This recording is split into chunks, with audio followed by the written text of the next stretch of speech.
আবার একবার বাড়ি বিপর্যয় কলকাতায়। বাঘাযতীনের পর এবার দেখা যাচ্ছে ট্যাংরার ক্রিস্টোফার রোড, একটা 6 তলা বাড়ি হেলে পড়েছে। 11/2 ক্রিস্টোফার রোড, 6 তলা বাড়ি। এটি কলকাতা পুরসভার 58 নম্বর ওয়ার্ডের মধ্যে পড়ছে। বাড়ি হেলে পড়েছে। বাসিন্দারা কি বলছেন, পুরসভার লোকজন গিয়েছেন দেখতে, তারাই বা কি বলছেন।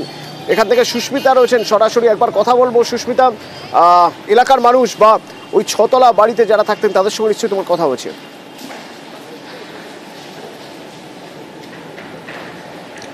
দেখো অতনু, স্বাভাবিকভাবেই যাদবপুর কামারহাটিতে যে ধরনের ঘটনা, যে ধরনের বাড়ি বিপর্যয় দেখেছে এই মুহূর্তে শহর কলকাতা, তারপর গোটা শহরবাসী এই মুহূর্তে আতঙ্কিত। ঠিক তেমনই 11/2 ক্রিস্টোফার রোড, যেখানে একটি বাড়ি অপর বাড়ির দিকে হেলে পড়েছে। ছবিটা একবার দেখাবো। একটি নির্মীয়মান বহুতল, তার দিকে একটি বহুতল বা অপর একটি বহুতল কার্যত হেলে তার কার্নিশে ঠেকে গিয়েছে। এবং এই মুহূর্তে নির্মীয়মান বহুতলে কোনো বাসিন্দা না থাকলেও পাশের যে বহুতলটি রয়েছে সেই বহুতলে 13টি পরিবার তারা বাস করে। তারা রীতিমতো আতঙ্কিত এই মুহূর্তে, কোথায় যাবেন, কি করবেন। এবং পরবর্তী সময়ে তারা বলছেন যে যিনি প্রমোটার রয়েছেন এই বহুতলের, তার সঙ্গে যোগাযোগ এখনো পর্যন্ত করা যায়নি। যদিও পাশের যে নির্মীয়মান বহুতল তাকে বারংবার জায়গা ছেড়ে, রাস্তা ছেড়ে সঠিকভাবে বিল্ডিং করার কথা বললেও পরবর্তীতে তিনি কথা শোনেননি।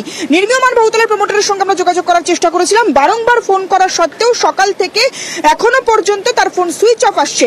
কিন্তু পুরসভার বিরুদ্ধেও তারা প্রশ্ন তুলছেন এলাকাবাসী। কলকাতা পুরসভা 58 নম্বর ওয়ার্ডের কাউন্সিলর সন্দীপন সাহা এই মুহূর্তে ঘটনাস্থলে রয়েছেন। সরাসরি একবার কথা বলি। সন্দীপন বাবু, এইভাবে নির্মীয়মান বহুতলের দিকে হেলে পড়েছে বাড়িটি, আপনার কাছে খবর ছিল? আমার কাছে স্থানীয় সূত্র থেকে 2 দিন আগে খবর আসে।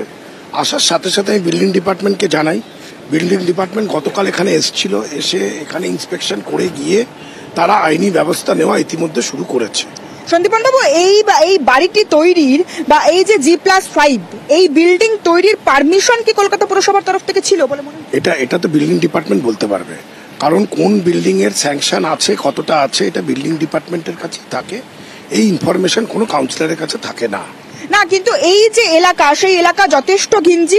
সামনে 11 থেকে 12 ফুটের রাস্তা, সেই রাস্তার উপর এইভাবে G+5 বিল্ডিং তোলার কি কোনো রকম অনুমতি বা অনুমোদন কলকাতা পুরসভার তরফ থেকে দেওয়া হয় বলে আপনার জানা আছে? না, এটা আমি আবার আপনাকে বলছি, এটা আপনাকে এই প্রশ্ন আপনাকে বিল্ডিং ডিপার্টমেন্টকে করতে হবে যে এই ক্ষেত্রে তাদের স্যাংশন আছে কিনা, থাকলে কতটা রয়েছে।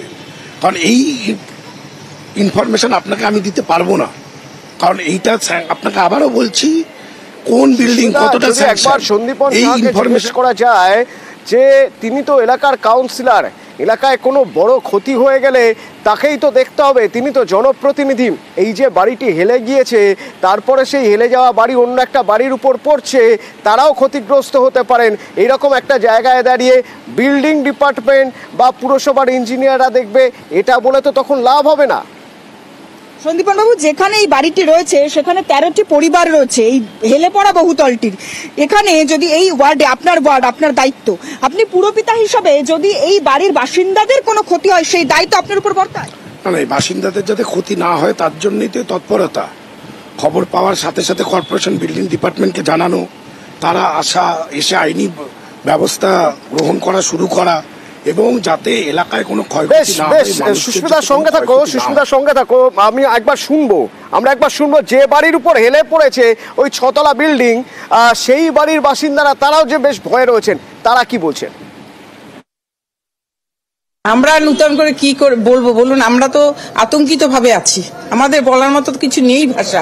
আমাদের ফ্ল্যাট সবে 1 বছর 7 মাস, এই তো চলছে, কাজ চলছে, তাও হবে 1 বছরের মতো হয়ে গেছে। পৌরসভার লোক আসেনি, আপনারা মানে মিডিয়াই এসছে আর পুলিশের লোক এসছে, আর কেউ আসেনি। ভয় তো হয়, আর আমি 4 তলায় থাকি, আমি আরো টপে থাকি। 4, 5 আর 6টা বেশি হয়েছে। কোথায় যাব এখন, ফট করে বললে তো চলে যাওয়া যায় না। আমাদের প্রমোটার ভালো লোক, দেখুন আমার ঘর দুয়ার কোনো জায়গায় কোনো খুঁত নেই, ভালো করেছে, কিন্তু কপালটা তো হয়েছে ওই গলির জন্য। 2 ফুট যদি ছেড়ে দিত, আমরা যেমন 2 ফুট ছেড়েছি, ওদেরও যদি 2 ফুট ছেড়ে দিত, কোনো কথাই ছিল না।